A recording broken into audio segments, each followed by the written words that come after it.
All right, guys. I just want to talk about this Christopher Bell winning Texas and advancing to the Final Four in Miami. So congratulations to him and his whole team. Even though to me don't look like they congratulate, they was having fun in the victory lane. There wasn't none of them there. They had Christopher and I think he jumped up. He's like, "Where was everybody?" It was him and the announcer and a couple other people. And I don't know. I don't know where they were. You think they'd all be going crazy over winning this race and going to Miami, but that's pretty much the way this whole night went. They put that PGA 1 down, and I don't think it helped the race. If anything, it hurt it. I mean, there's still one groove. I mean, you can get up there in a little bit part of that PGA 1, but to me, it just wasn't. I don't know. I mean, it's just horrible. I mean, really, the whole night's horrible. I'm gonna explain why. First of all, once they got into these long runs, you technically you only had 4 guys that could win all night long, 4 or 5. And they would be lapping cars that was 15, 20 mile an hour slower than them. I'm talking 10, 15 cars just blowing right by. Even Earnhardt Jr. these guys was talking about it. It's like, these guys are so slow. And it's just ridiculous. I've never seen that series that bad of a shape. And I know a lot of people's going to say, well, what a great race it was. Fantastic racing. Because the 2 car wrecked and a couple other cars wrecked. Let me tell you something about NASCAR. I'm going to explain something and tell me if I'm wrong. The 98 car touched the wall and they threw the caution. I'm talking touched it. No wreck, no parts flying nowhere, no nothing. He just touched the wall and they call the caution. Okay. Well, towards the end of the race, with about 25 to go, he blows a tire and nails the wall. Got debris all over the racetrack.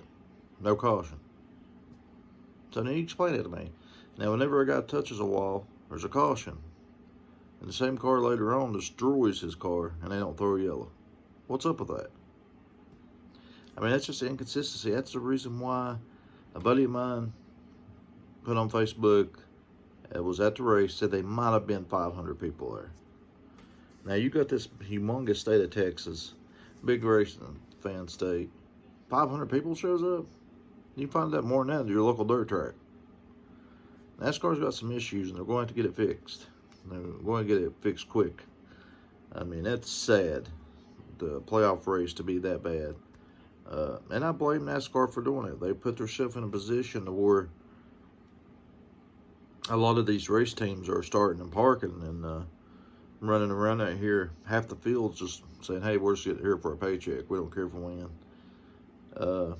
Sports got that way. Costa's got that way, and got a lot of fixing to do. And the track itself, the number 9 car wrecks down the front straightaway.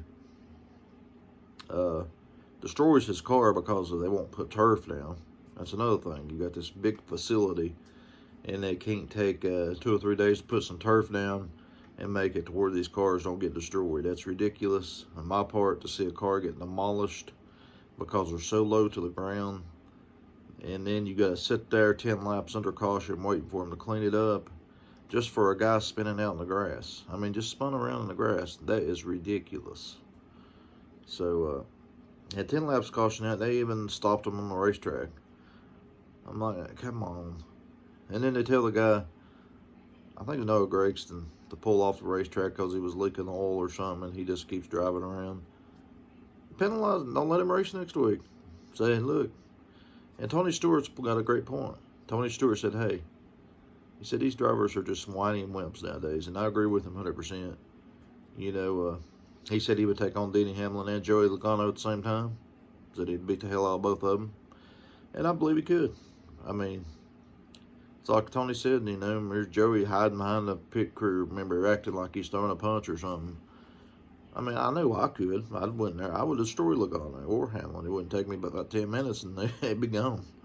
But, I mean, it's just, I don't know. NASCAR's going to have to fix things. Go back. Here they are taking away the celebration from Texas because of this gun issue, which is a bunch of bull crap. I mean, NASCAR fans love guns. Sorry. We're hunters.